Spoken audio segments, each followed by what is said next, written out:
It was just so much going on that day. I was not paying attention that the sweep crew was there. The sweep crew used to come in and they would like check everybody for guns and drugs and everything. I walked into the building and lo and behold, they were there. You had something on you. And I had a purse full of stuff. Oh no. And I was like, oh my God, I'm about to go down. Police officer see me and she's like, come here, what you doing? You need to talk to your mama about what you doing. Oh wow. Yes, ma'am. Yeah. What's up, everybody? Welcome back to the Realest People in Real Estate podcast, where we talk about the real shit and not about real estate.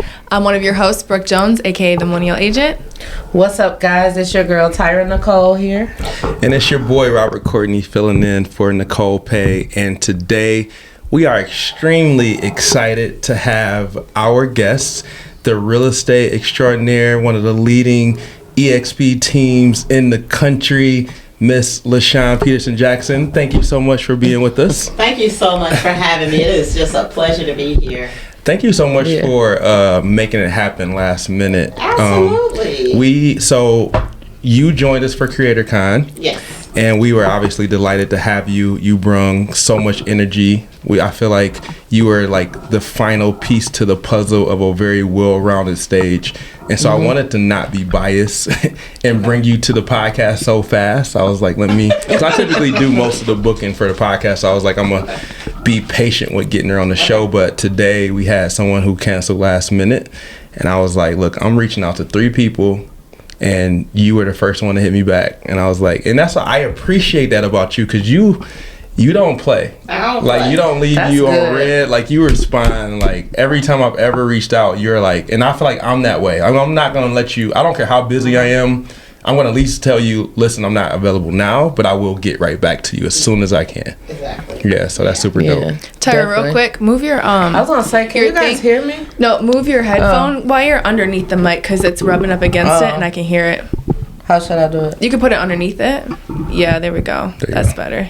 But can you guys hear me okay? I feel like I can already hear myself. Yeah. Just can because you hear gotta you. be closer to the mic. Yeah, You're I good. can hear you. All right, so let's start by, we like to allow, or the girls typically, because I'm filling in, but the girls really like to allow the guests to get into their story. We do our best to not talk about real estate so much, but to tell us about you, your life, your background. So if someone said, who is LaShawn? Like, how would you describe yourself? Oh my God, I am so many things. I think that the core of who I am a wife, I am a mom, I am a grandmother. Oh my God, I love my grandbabies. They are my everything. How many you have? I have 2. I have 2 8-year-olds. They are just, they're my heart. Okay. You know, everything I do is for them. Yeah. They've replaced my kids as my number one joy. I am a fur mommy. I love y'all probably see me with my doggies.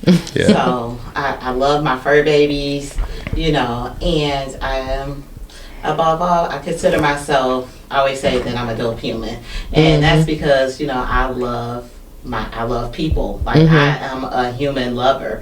So, and I am a native Detroiter. I love my city, even though, you know, people say, oh, you don't live in Detroit, but Detroit is in my heart. So everything, Detroit is just a part of our business and what we do. Sure. Everything that we do is for the betterment of where I come from. I was born and raised in Detroit. I was raised by my grandparents in 48214. I grew up there. I went to church there, you know.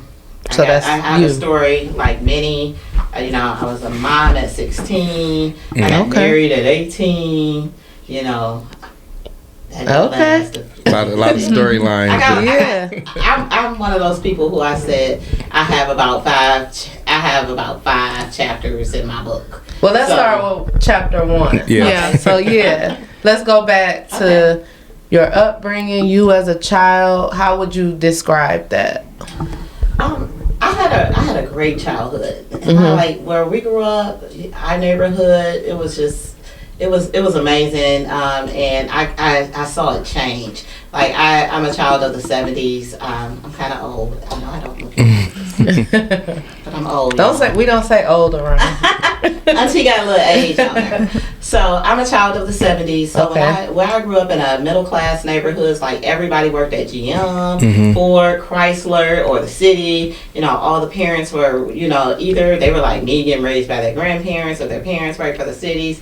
Everybody was in 2-parent households. We had to be in when the street lights came on. We had block club, block parties, the swim mobile. Okay. I come from that Detroit. Okay.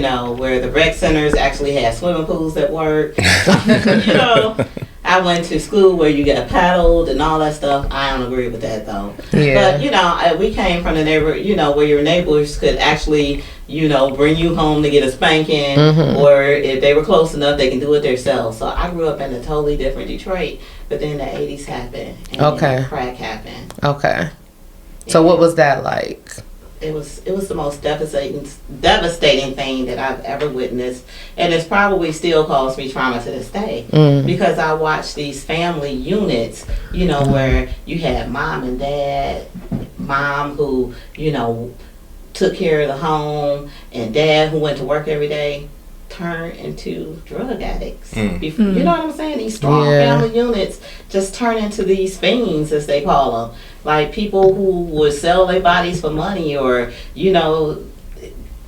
houses where families were once raised were turned into crack dens. Wow. The schools where we used to walk to school by ourselves as children, we could no longer do that because we were finding dead bodies in the alleys. Yeah. Just for context, so around what age were you when, to your recollection, when you started feeling like you remember this shift happening? This was about 84. Okay. Because I was in high school. Okay. So that was like 9th grade. Okay. So you're like 14, 15. So you had the neighborhood that I grew up in, we had the Chambers brothers. They were like the prominent family. I mean, Yeah. what they call it, gang in our neighborhood. Okay. It was the Chambers brothers was in our neighborhood. So Okay. either you worked for them or Also, you dated they them. ran things. They ran Yeah. things in our hood. Okay. So our hood, it just changed, like I said. So everything changed. So So how did you separate yourself from that, or did you ever Get caught up? Yeah, did you get caught up in it? Not smoking crack, but like the lifestyle that was happening then. So for me, I knew one thing. In my neighborhood, it was girls only really had one. We didn't have a lot of choices. Either you dated the drug dealer. Yeah. I could not imagine sleeping with somebody for some crack or $40 or whatever it was back then. Right. I wasn't doing that because I always felt like that I was destined for greater things. I was always the smart girl. I always had a hustle. I was always the girl that had, I was selling cupcakes and lemonade and all that kind of stuff outside of our house. I had my own candy store. Ever since I was like 8 years old. That's a common thing. I was hustling since I could hustle. So I was always getting my own money. So I was always a hustler. Did I get caught up in the game for a little while? I would be lying if I say I didn't. But I knew that it was more of a survival mechanism because and that's what it was just so much. I really didn't have a choice because of what was happening with my family and what was happening in my neighborhood, and it was like either I had to do this or I wasn't going to eat. Right. And so when you got caught up in that, how long would you say you were caught up in it for? Up until I had my daughter. Up until I got pregnant. Okay. And were there any crazy stories that happened when you were involved? I got one. Okay, let's hear I it. got one for you. Okay, anybody go to Detroit Public Schools? No. Okay, so I went to DPS, and I remember going to school and I was just so oblivious to what was going on that day because I was rushing. I had a test. And I remember I was driving. I shouldn't have been driving. And there was just so much going on. How old were you at this time? I was 16. Okay. There was just so much going on that day. I was not paying attention to the sweep crew was there. So they used to have the sweep crew used to come in and they would like check everybody for guns and drugs and everything. And I walked into the building, and lo and behold, they were there. You had something on you. And I had a purse full of stuff. Oh no! And I was like, oh my God, I'm about to go down. So I'm digging in my purse trying to hide it and, like stuff it in my pants. And a lady, police officer, see me and she's like, come here, what you doing? I'm just like, my mom's gonna see my birth control pills and she doesn't know that I'm on them. Just made it up on the fly. That is so quick. I'm so embarrassed and I don't want anybody to know. Oh my God. I just bust out in tears and she look at my purse. True, she see the birth control pills. She throw the purse back at me. You need to talk to your mama about what you do. Oh, wow. Yes, ma'am. Yes, ma'am. Right. I absolutely will. And after that, I was like, okay, this ain't for me. Yeah. Right. Because I can't go to jail. And Yeah. I knew I was pregnant at the time. I was like, okay. I can't go to jail. Right. So I Dodged had the to figure bullet. out another way. So Thank I God dodged you the weren't bullet. showing, because I mean, Yeah. Right. I'm having my birth control. Right. I just happened to have a pack in my purse that I wasn't taking. Did you know how many months you were at that moment, or you said you were pregnant at that moment?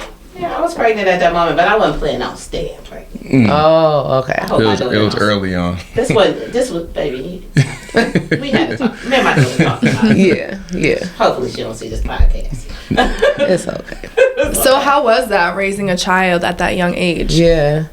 I mean, once I decided to have her, I just decided to do the best I could for her, and that was just a change in my life. It was a catalyst for change in my life. I knew that I had to leave that environment. I knew I had to just leave the world that I knew behind. Yeah. And that's what I did. I ended up getting, I had her.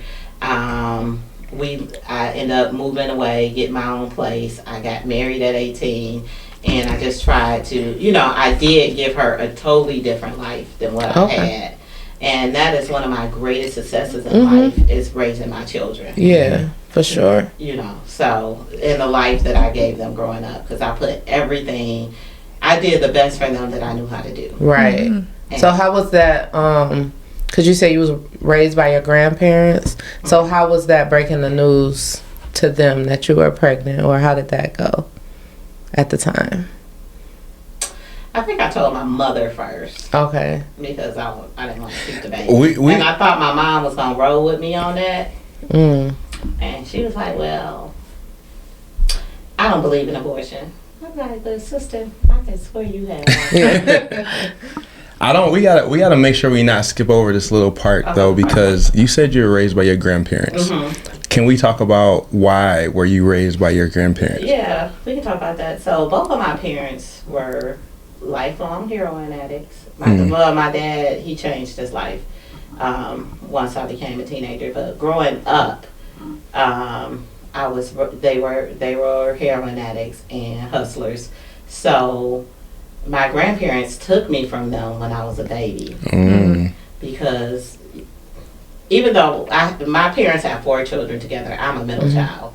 So they had my parents had the 2 oldest ones, but they was like, y'all don't need another kid. So they took me as an infant so I was always with my grandparents. So somewhere along when they made us wards of the state, because I remember having like a foster worker who used to come to my grandparents' house. I remember the man's name. His name was Mr. Chris. He used to come and visit us and, do all the checklists, check the house, make sure everything was good, come to our school, check on us and all this kind of stuff. So I do remember being in the system with them. But yeah, that's how we... So what was that like? What's that like for you now? Like, how do you process the fact that you were raised by your grandparents, A, but then B, and when you talk about trauma, is that what you mean? Like, you guys still got PTSD from what happened when you were younger? Or is that more in reference to you seeing your parents and then being raised by your grandparents? Now, with my parents, let me tell you about my parents and my grandparents. I love my parents. Like, I love them. I was never ashamed of them. You know what I'm saying? Like, even if my mama was alive now, my mama would be sitting right there. Like, I love my mama. You know what I'm saying? Okay. I love my daddy. I love my grandparents. Like, they was my heart. You know, my mama could do no wrong. And if you ask my kids right now, even though they know about her problems, they would say she was the best grandmother in the world. Because like we like to think of drug addicts as being people who lie, kill, and steal. My parents wasn't like that. Okay. You know what I'm saying? They had drug problems, but I know my mom loved me, and she, you know what I'm saying? Right. And I know my daddy loved me, and they treated us with love, but they had problems. You know, they had habits. Because that's not them. Yeah, that's not them. They showed the they showed their children so much love. You know, so I really don't have a lot of trauma from that because I had so much love. You got love. You know what I'm saying? Yeah. They loved us, but the trauma was from just like walking down the street and dodging gunfire and finding other dead bodies and just watching what happened to families. You know what I'm saying? Seeing people that you respected and admired, you know, behind bushes selling their bodies. You know what I'm saying? What's the Detroit show? Prostituting and the Detroit show that talks about like the drugs in Detroit and the like during that time that just came out not too long ago. BMF, yeah, BMF. It was just like that. Yeah. And just to see, and it was another thing that happened that we won't really talk about, and that was the AIDS crisis. We lost a lot of people in our neighborhood. And that was the 90s. Was that like the early? That was like the early 90s. Yeah, the late 80s, early 90s, because you know the ladies like who turned to prostitution for the drugs, and you know they died of AIDS. A lot of the guys did too. You know, so we don't talk about the people we even lost there, but we lost so many people to gun violence and AIDS. Like if I have a class reunion, it's probably only 25% of us still alive. Wow. Yeah.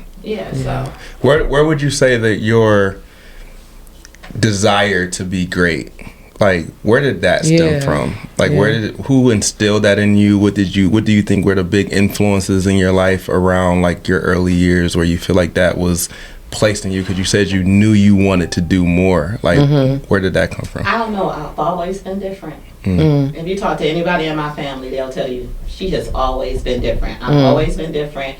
I've always found me a way to make me some money. I've always found a way to help people. You know, like I was doing taxes when I was like 16 years old. You know, I was helping people fill out FAFSAs when I wasn't even going to college. You know, I was always finding a way to help people do what they needed to do. So I always was different. Was there anyone around you who was similar that you say you think you may have gotten that from, or that was just you? No, I did. My parents were hustlers. They were in the gang. So I did watch my mom and my dad and my stepdad hustle all my life. You know what I'm saying? I did watch that. I don't know anybody who who had a legal hustle. Yeah. Except for the people like who, you know, and we had the people who ran the corner store. I knew the ice cream man. I knew the people who owned the dry cleaners in our neighborhood. The people who owned the restaurants and the arcades. You know, they were all black. Right. Yeah. So I kind of knew them. Okay. You know, but I didn't know anybody who were in business like what we do now. I didn't know anybody who was making it happen like, you know, nothing like what we do. But I didn't know how I was going to do it, but I knew I was going to do something. Right. But it took me a while to get here, but a lot of maneuvering. I got caught up in that good black girl job stuff. Well, that's a good thing. So where did you move? You said that at 18 you moved out, got married, but you got out of the hood, so to speak. Where did you end up going? I moved to the 48205. Oh, okay. That was my first stop. It was over there on what is that, Gunston? I moved on Maple Ridge. Is that Maple Ridge over there? What's it? Maplewood? Maple Ridge? Yeah. The 48205. Yeah, Maple something over there in the 48205. Okay. Couldn't tell me nothing. Had me a little brick flat. Okay. So we stayed there about a year, and then we moved into our own house, which was on Eastwood. I stayed there, and then I bought my first house. I was 19. We was 19 when I got married. And I was like, "You married me, you got to buy me a house," and that was crazy. So how did that go? That first home buying experience was horrible. Okay. Oh no. It was the most awful experience of my life. That's how you got into real estate, right? Not yet. Let me tell you. So back then, when you used to buy a house, you used to go to the grocery store. They used to have these little books that when you walk in the grocery store, you pick up a book and you look in the book and you find your houses and you would circle them. So I didn't know how to buy a house. I didn't know nothing about a mortgage. I ain't never heard of that. So I remember I was sitting on the porch one day and I had the little house books and I was like, I want to buy us a house. We got some money saved. And my older friend, she was like, you need a land contract. I was like, oh, what's that? What's a land contract? And she was like, well, you don't need a mortgage. You just get a land contract. So look for the houses that say land contract. You put some money down and then you pay over time. So I looked in the book and I circled all the ones that said land contract. Drove down. It's like, okay, I like this one, this one, this one. And I remember going into the Century 21 office because that's all they had in the hood. Went to Century 121 house and I was like, I want this house right here. And he was like, you got a husband? I was like, yeah. Well, we want to talk to him. I was like, he at work. He's at work. And it's like, well, come back when he's not at work. And this was 80s. This was when was this? This was 89. Girl. 89. Okay. It was too late for that shit. And it's like, come back when he at work. So I said, okay, fine. So I was like, hey, we got to go up to the real estate office. They want to see you too. Okay. So when he came up, they took him in the back. They talked to him. They said, you can have a seat. They took him in the back, talked to him. Then they took us over to the house to let us see the house. Yeah. House was nice. I said, okay, I want it. So then they said, well, we need you guys. If you want this house, you need to waive your rights to the city did an inspection, but the owners got to hurry up and move to Kentucky because they got a job transfer, and you need to waive all the city requirements. It was just a few tiles missing here, and it's just that. Okay, fine. I didn't know what I was doing. Yeah. We didn't know what we was doing. So we waived it, and then they never explained to us about like how much we really needed to bring the closing because the only thing I seen was the down payment. We had that. I didn't know nothing about closing costs. So we got the closing statement. I'm like, what does extra money come from? Like we have this, we don't have that. So we had to go out and hustle this up. Yeah, because we had that right. So because no one they never mentioned that until the day of closing. Because could you imagine the day of closing trying to get $2,000 and they die? Yeah, because back then it was like it wasn't like a listing agent and a buying agent, wasn't it? Like that back then. I don't know. Like I said, the man wouldn't even talk to me. Yeah. Okay, so because I remember something like back then it was like. The listing agent had to find the buyer. It was totally different from the way it is now with the listing agent, and you can have a co-op broker or whatever. That was like the difference back then. So I guess he just didn't tell y'all anything. So when you move in the house, girl, the house was infected with fleas. That is the worst. Oh my God. They. How do you get rid of fleas? I've had experiences with walking in houses with fleas, so I know. How do you get rid of them? You gotta take off all your clothes and throw them away. That's like bed bugs. It was infested. That's bad. Had we would have got an inspection, we would have knew. Right. And then there was squirrels living up in the attic, which I had never seen a black squirrel in my life until we moved in this house, and it was like a whole harem of them, which is how the fleas was getting in the house from the squirrels. Oh my God! Wait, didn't they say that they took you? Didn't you say they took you through the house though? Yeah, but how was I supposed to know? You didn't notice the fleas or? This is the thing about fleas because I learned this because I'm twice. It's happened to me with going in houses with fleas. I went in a house before with fleas, but when we went in there the first time, my client was purchasing it. The people were still living there, and they had a dog. And I was trying to figure out. Well, we went in here before when I showed her the house, and we didn't have no problem. The thing is, once the pet leaves, then they don't have anything to feed off of. They don't have a house. Yeah. So when a human walk in there, they're on you. So maybe those squirrels, I don't know. They had to not been around for you to see. Otherwise, they would have just attach themselves to them squirrels. I'm not sure exactly how it happened, but I know about the flea situation. So and when we But called yeah. the exterminator out, when they came, we finally found somebody that could come get squirrels. They pulled all kind of dead squirrels out there. Dead, yeah, Oh my that's God. why they were dead. Them fleas ain't no joke. So I've yeah. never encountered fleas. So But I've how long definitely did it encountered take? bugs. Because I had a house where it took like 3 treatments, and they have to treat them like 30 days apart Yeah. or something like that. So it takes like We months. had to like leave the house for the weekend. Yeah. 'Cause they had to like bomb the house. Yeah. Yeah, they had to bomb it, and you know they had to get all the squirrels out, and then they had to bomb the area. It was just a mess, but we didn't know Yeah. because we Right. didn't get an inspection. Because Yeah. I didn't even know what an inspection was. I Right. knew nothing about buying a house. All I knew was that I wanted one. And then you waived your rights Yeah. to all of that stuff. So Yeah. wow. And you had a baby. Yes. And the baby's in there with the fleas. I had 2 babies by then. Ooh. Yeah. Yeah, that's... So how long did that house last? I mean, how long were you I there? stayed there 10 years. Oh wow. Okay. If you ask my kids, it was the best 10 years of their life. Okay. Wow. Like my son is a realtor now. Okay. And he recently went over there and bothered them folks because somebody bought the house and recently renovated. And he called me on FaceTime. I'm in the house. We stayed on Woodhull. I'm in Woodhull. Look how beautiful it is, and it is absolutely gorgeous. Somebody Yeah. went in there and like took it to the stud. Okay. And the lady was showing him around, and I was like, "Get off that lady house." I remember him being at CreatorCon and you shouting him out. Yes. Yeah, good. If you don't get off that lady house. So how did that feel with your son getting in the real estate business, or wanting, when he first said he wanted to be in it? How did that feel for you? He has the gift of gab, so I knew that he would make a good realtor. Okay. And you know what I wanted for him, and I want for both of my children, I want them to have the freedom Mm-hmm. that being an entrepreneur, the freedom that it can bring.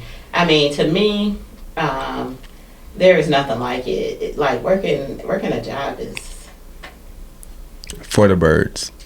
Yeah. it's not,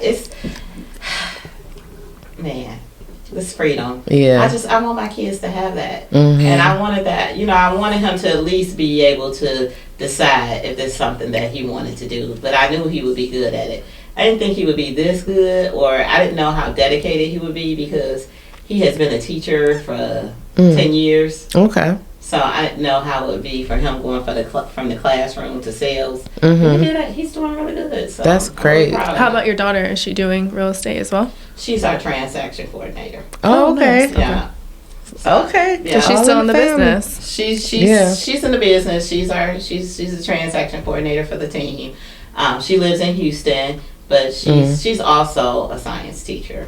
Okay. But she should be moving into real estate she is going to start herself a mortgage company, so she Okay. should be moving over into real estate full time. So she's just That's working on great. getting those ends tied up. So Okay, Okay. can we talk about later in adulthood, I guess? So obviously the marriage ended. oh yeah. Can you tell us a little bit about that? Take a drink. Lord. Well, just transitioning from like marriage and Yeah. then being single and then So- becoming a real estate agent. Me and my ex-husband, we're really, really great friends now. Mhm. Like, me and Tawana, that's our baby daddy. We love him. He good people. He's very supportive of us. He's very supportive of our family. He still sends us clients, even though his son is a realtor. He gives us the good clients still. But we grew up together. We were children together. We grew up together. We matured together. And when you grow up with somebody like that, you generally just grow apart. Mm-hmm. Yeah. And I really never lived, and neither did he. So we were kind of all that we knew. So Yeah. that very thing, it'll either bring some couples closer or it'll tear some apart. And Yeah. for us, it kind of tore us apart because I didn't know who I was yet. Yeah. Because you were 18, right? Yeah, I When was you so got- young. He was 4 years older than me, but I didn't know who I was. Yeah. And when you trying to find yourself, it's like you're never gonna be happy until you get where you're supposed to be. I totally agree. Because I got married when I was young as well.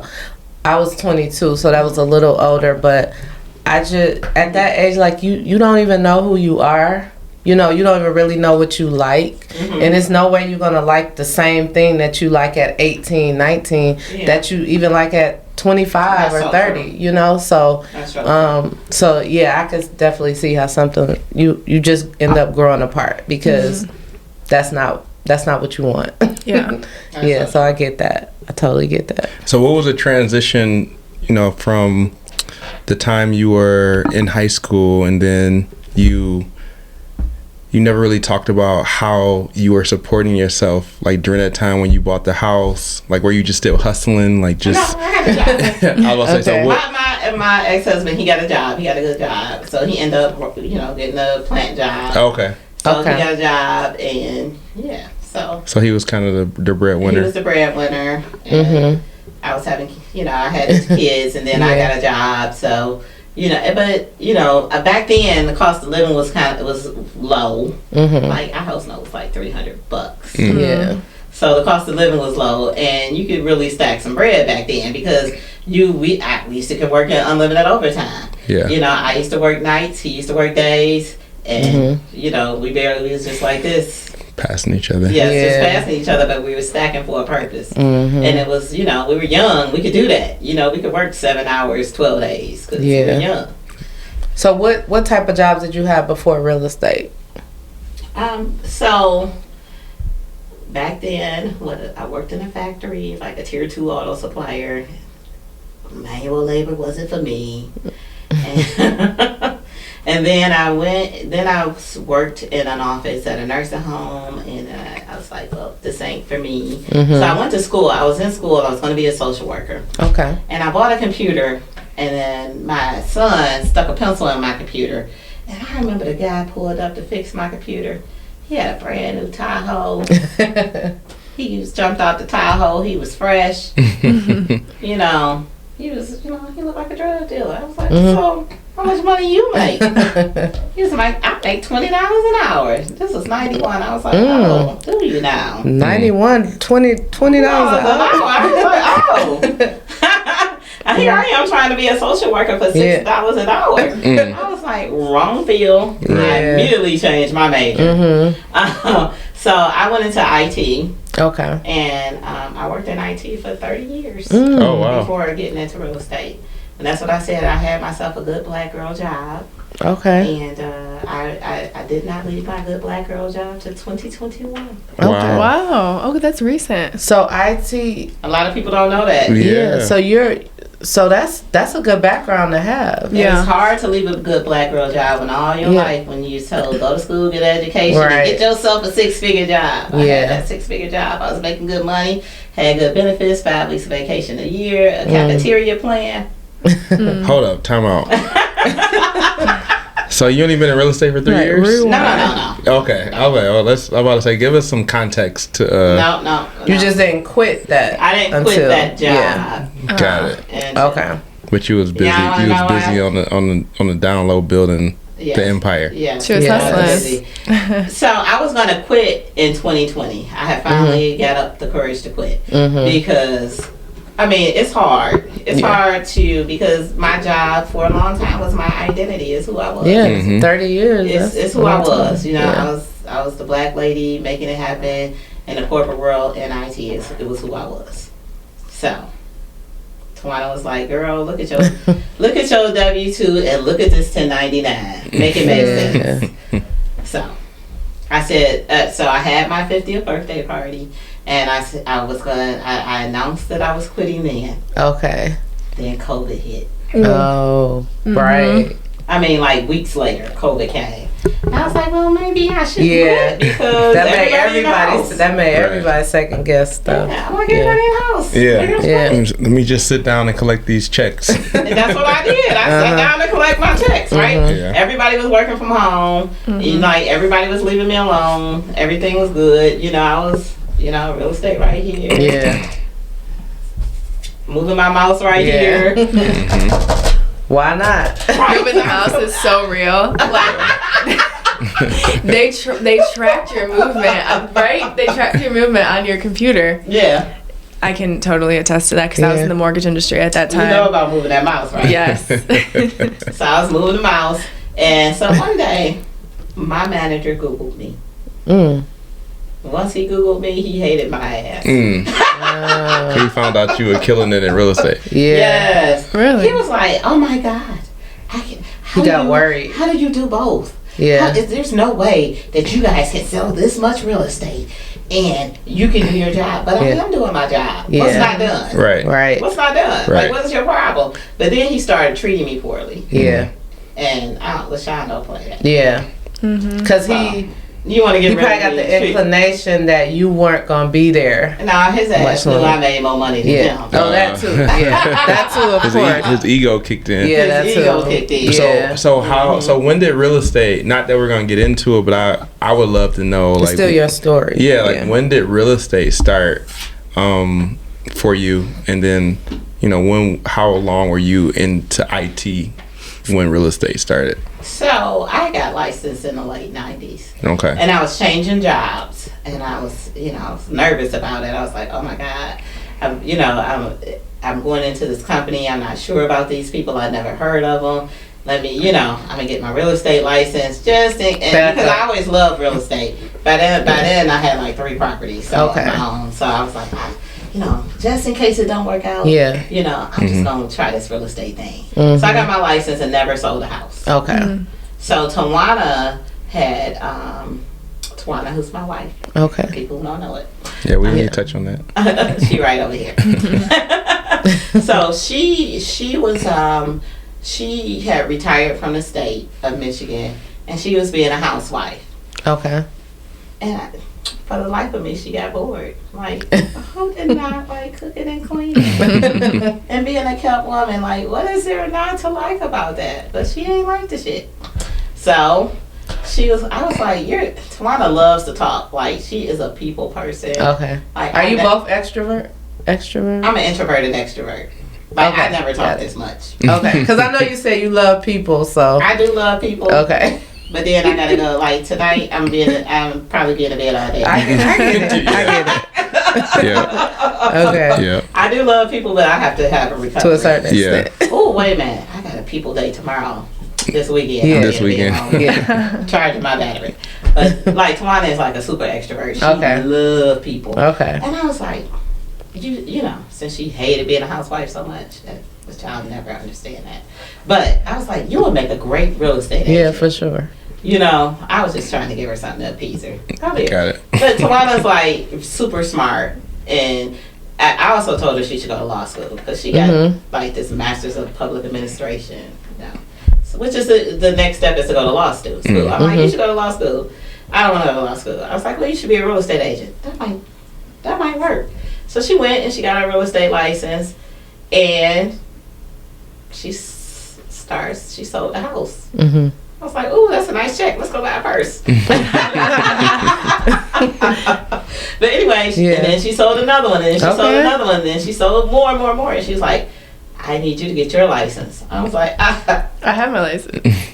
I didn't have them. Okay. Oh, this is before you got yours. This was before, but I was like, got my good black girl job. Right. Uh-huh. I got a job, girl. Mm-hmm. No, I'm not getting my license.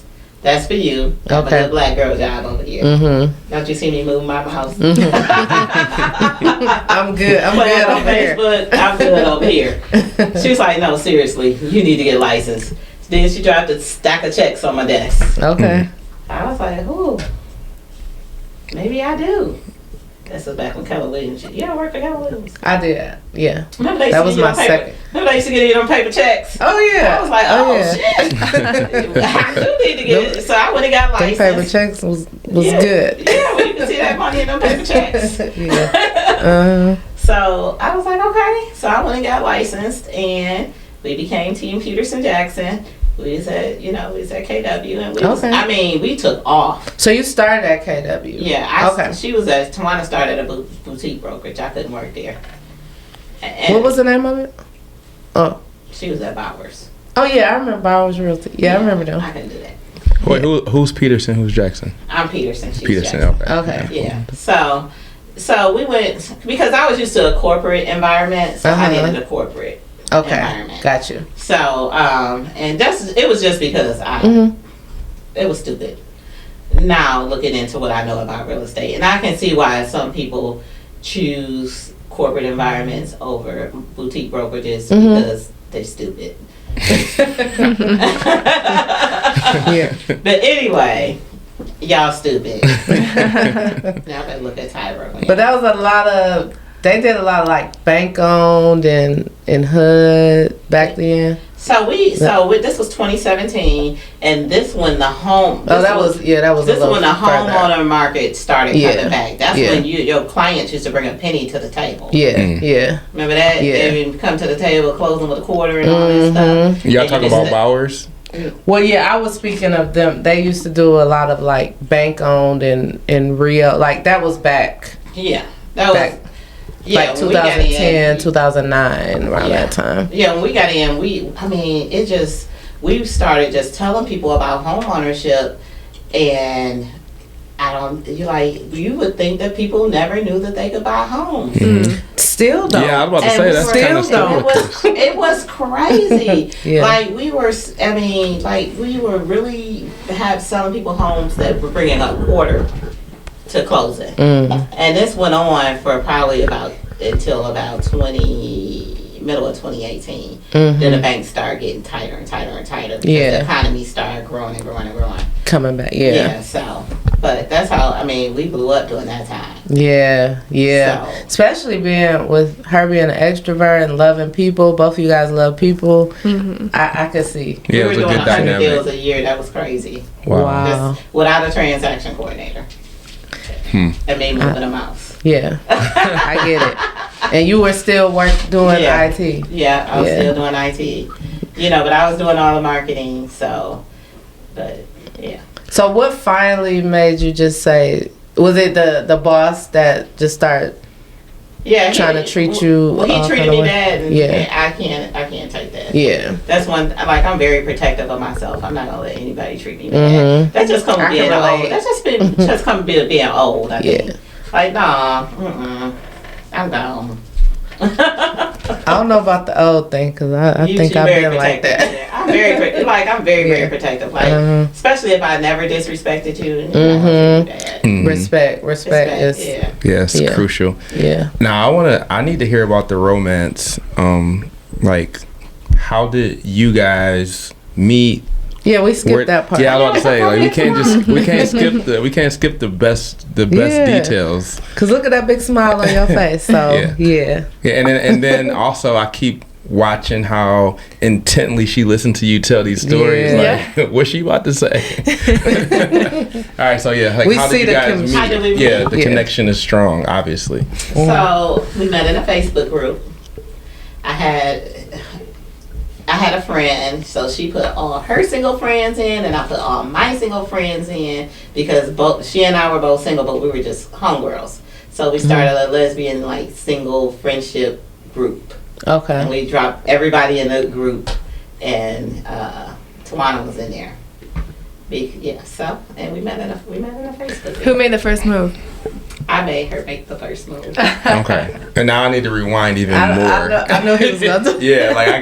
I need all the details. Okay, so you were married before to your husband. Yes. And then now I had 2 husbands before. Okay, you had 2 husbands. Okay, so what?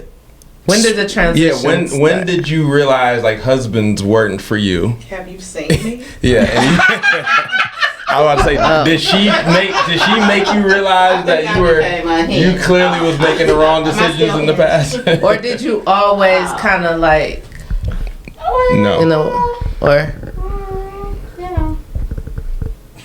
This is the realest people in real estate podcast. So when I was so I was raised by my grandmother. Yeah.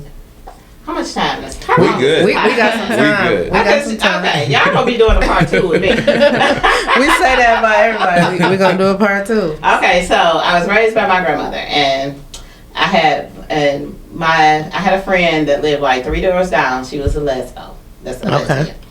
And she's still my friend to this day. I hope she sees the podcast.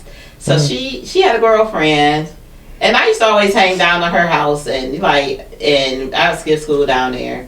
And you know, she's my girl. She's my homegirl, and she had a girlfriend, and her girlfriend used to. She was like 4 years older than me, but her and her girlfriend, they would fight up and down the street. Oh my goodness, they would just fight. And me and my grandma would sit on the porch and we'd watch a fight. My grandma used to look at me and she was like,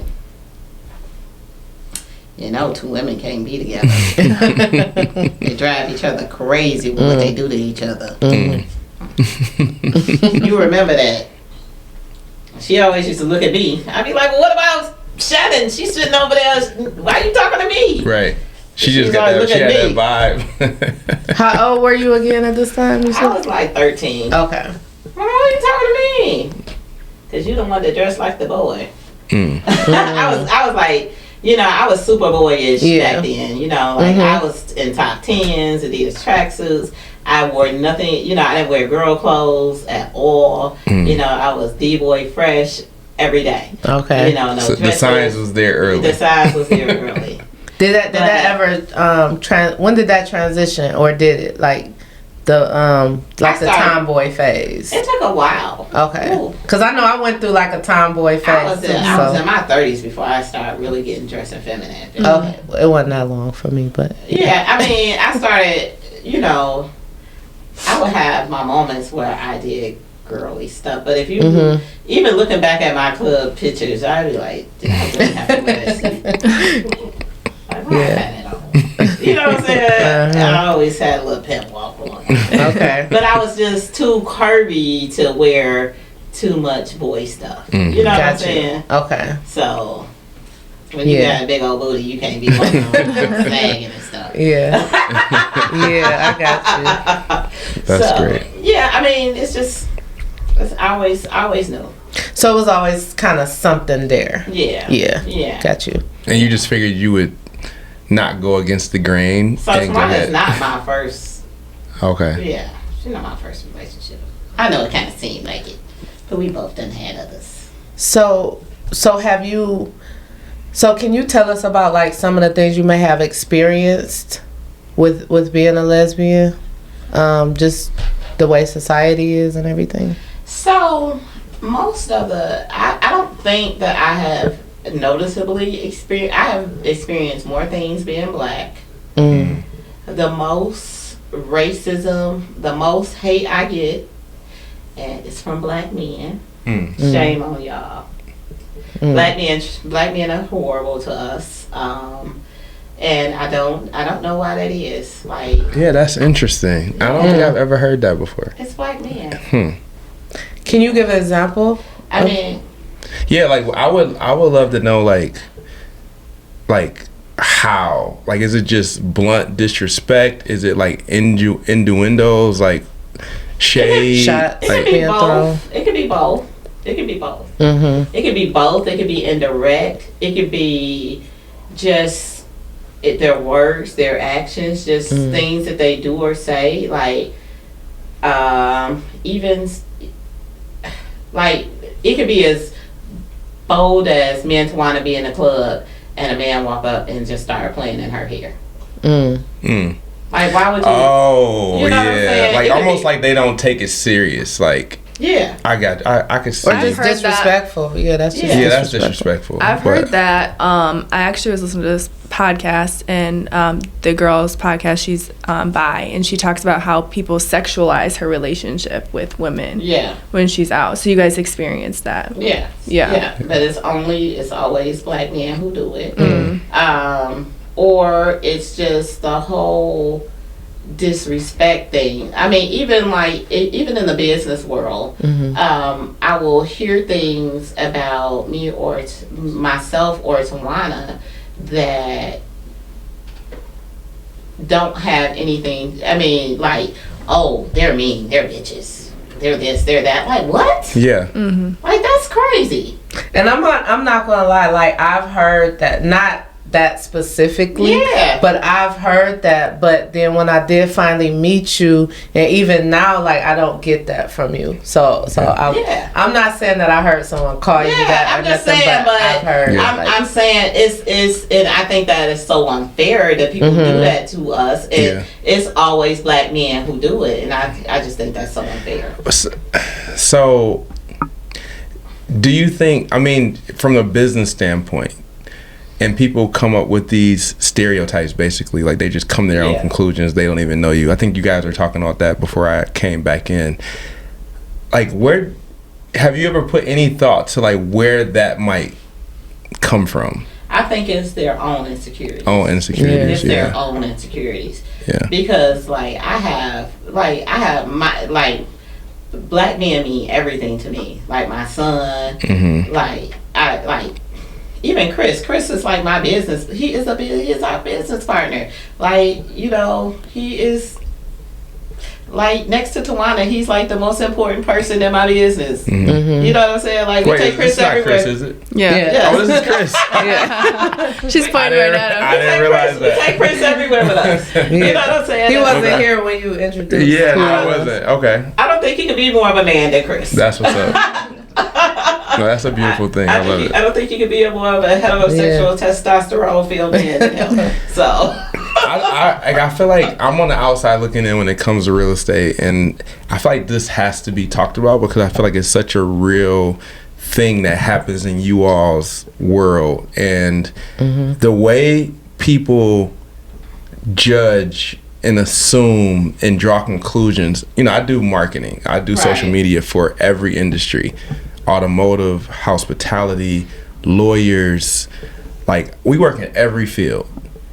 There's no industry that is to me as bad as real estate is when it comes to people not knowing people and then just drawing their own conclusions for whatever reason. And so that's why I say, like, do you think it's you all, or do you think it's the industry that you work in? Because I just feel like people look for reasons to either be competitive or to not associate themselves or to come to their own conclusions for whatever it is. And I know, like, before I met you guys, like, I heard things, right? And I mean, I'm sure it happens across the board in all industries, but I just feel like with real estate, it's just like, I'm gonna give you my perception of them, and I don't care if it's right or wrong. Like, this is what I think about who they are, and then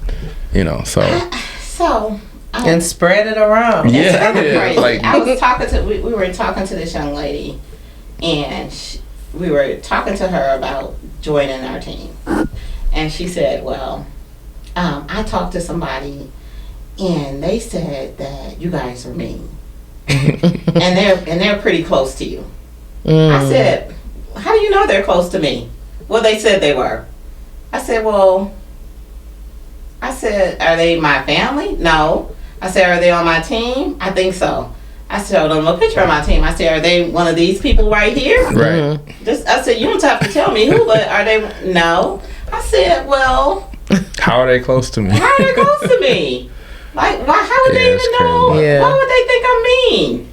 She was like, "Well, I don't know. Like, but they that's what they said." I was like, "They said." I was like, I probably, if anything, I have a fault is to being too nice. And everybody tells me that, like, you do too much. You're too nice. You do too nice. You do too much. You do too much. Like, if there is nothing in the world that I won't do for my family or my team. Like, nothing. Like, I don't care what they ask me for. Yeah. I'm gonna do it. You know what I'm saying? Right, I bend over backwards to make sure that they have every single thing in the world they need and more, which is why they're so successful. Like, you really gonna let somebody tell you the most successful black woman in real estate in Detroit that she's mean, and it's going to keep you from coming over here to get all that knowledge because you think I'm mean, and you're not going to look at all these successful people on my team who close every day because somebody told you I was mean. Girl. Yeah. Right. Now, make that make sense. I run toward it. Like, if I don't...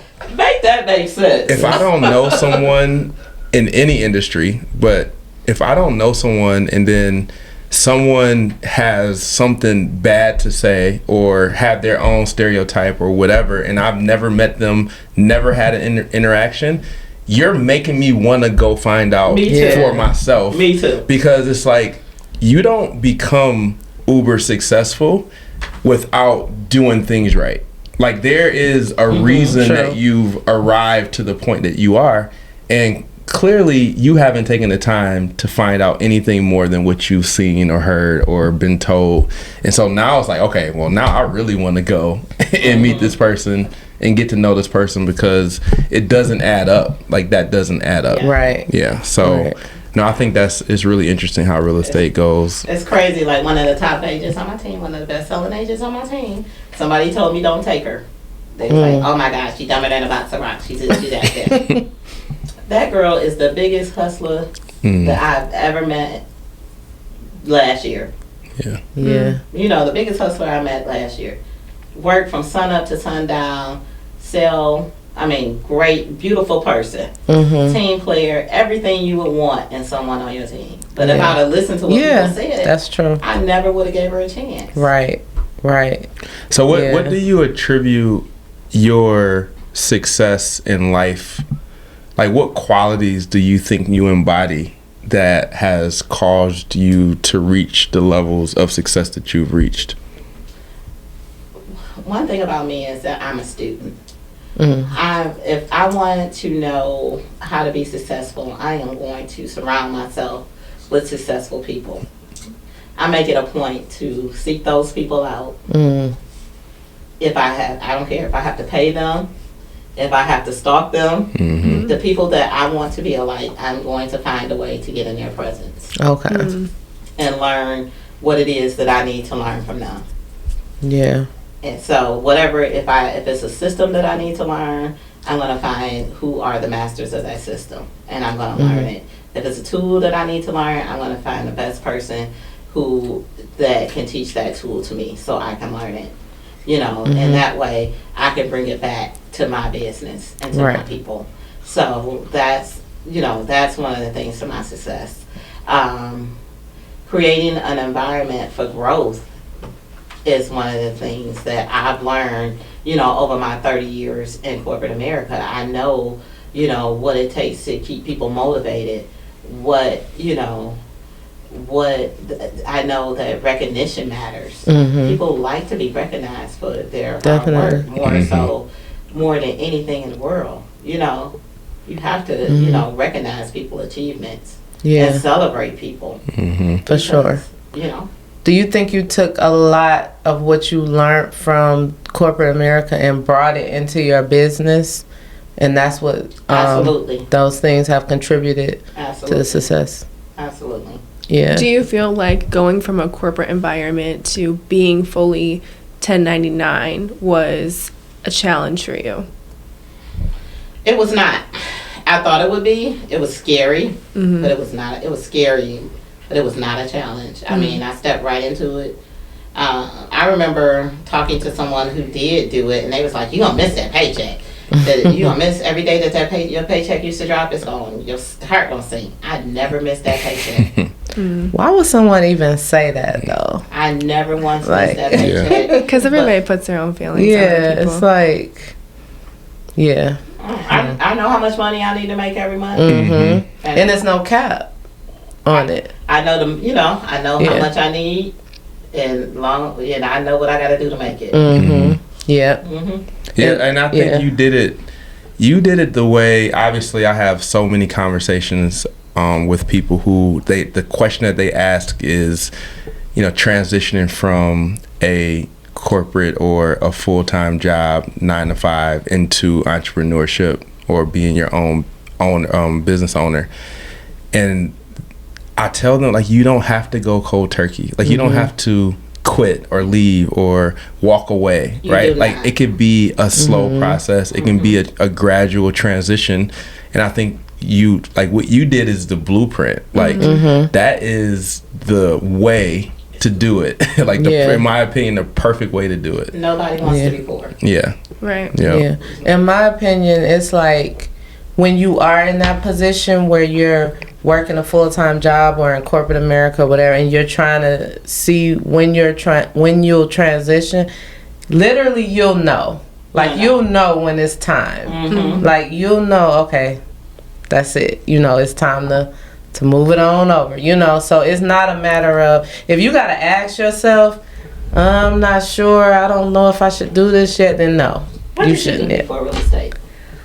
I had a lot of just regular jobs. Regular job. Yep, just a lot of regular. What's a regular jobs. job? I had a lot of jobs. I She did have a lot of jobs. I worked at a few different banks, and right before real estate, that was kind of my thing for some years. Like I worked at a few different banks.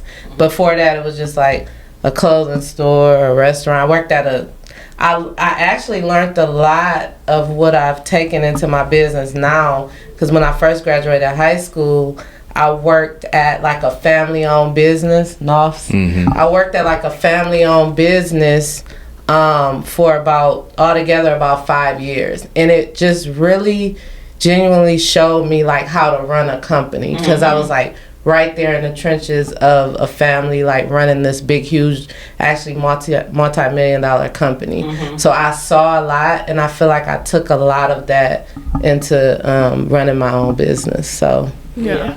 Well, that's good. but it was easy for me.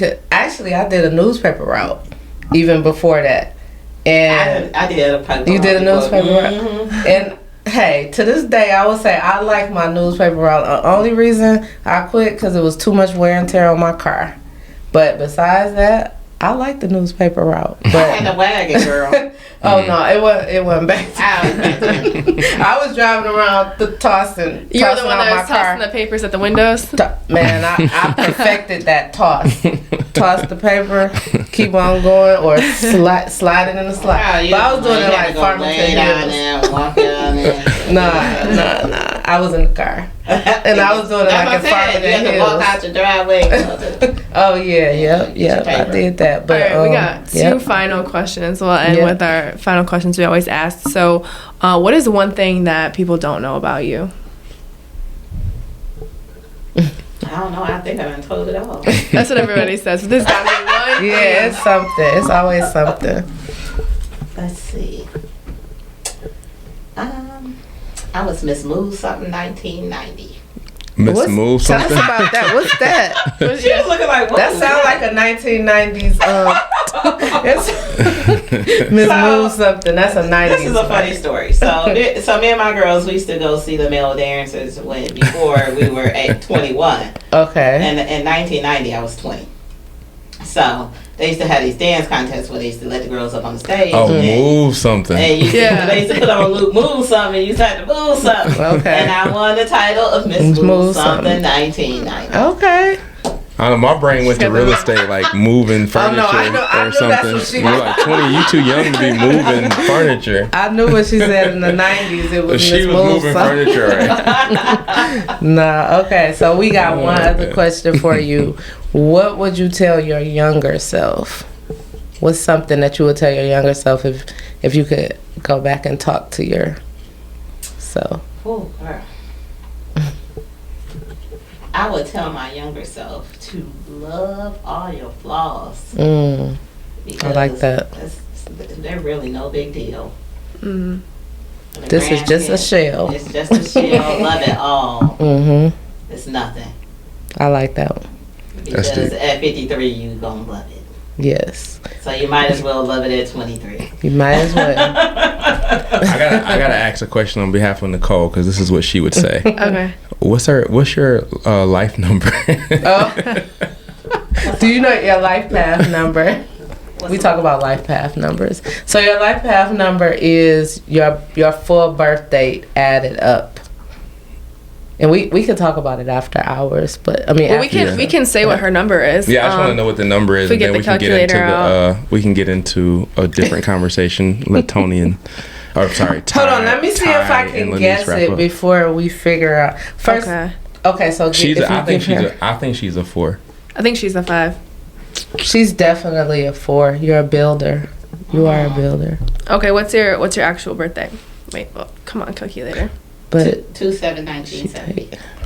You might be 2/17? 270. Oh. I mean, it's February 7, 1970. 9, 10, 19, 28, 10. He adding it in his head. What is it? So I have to pull out my calculator. I'm about to say I can't do it in my head. An 8, right? You said What's your 7? birthday? 2, 7. 70. 1970. She's an 8. Double check my calculations. 1970. 2, 7. 1970. Mm-hmm. 16 plus 10. Yeah, you're 8. 8. What's an 8? Yeah, manifestor. Manifester. You have manifested. I am a manifester. I wonder if she's an 8 too. Cause you said we were just talking about eights the whole before the show started. I gotta that know makes this sense now. though. What's your birthday? Because she didn't have any inspiration around her. Like there was nobody that she Nothing. pulled anything from. Like she created all that on her own. So it makes sense. Oh no, you're a 3, a creative. Because I remember last year we was like, the 3 of us, we're going to be a mega icon team. And lo and behold, we did that. Yeah. But a creative and a manifester. Yeah. Y'all make a quality. That's a great duet. Yeah, that dynamic is. Yeah. Now I gotta go study that. Yeah, everybody like. If you don't know anything about it, like somebody was listening to our StreamYard, and she said she was up to like 4 o'clock in the morning doing research about her life path after we was talking about it. Oh, that's funny. But if you do, you'll see you. Okay. It's like spot on. But yeah, 8 is a manifester, so it makes sense. Yeah. Well, let's wrap this, and then we can talk more about all the things we know about 8s and 3s. Yeah. So. All right. Well, thank you so much for being on the podcast. Thank you. We really appreciate you coming Thank you through. so much for having me. I had a great time. Yeah. Awesome. And thanks for letting everybody know you're not mean. She's not mean, though. Clearly. Yeah. I feel nothing but love. Yeah. Yes. All right, guys. Well, tune back in next week for the RPR podcast. Thank you so much for watching. Thanks. All right. Bye, guys. Peace.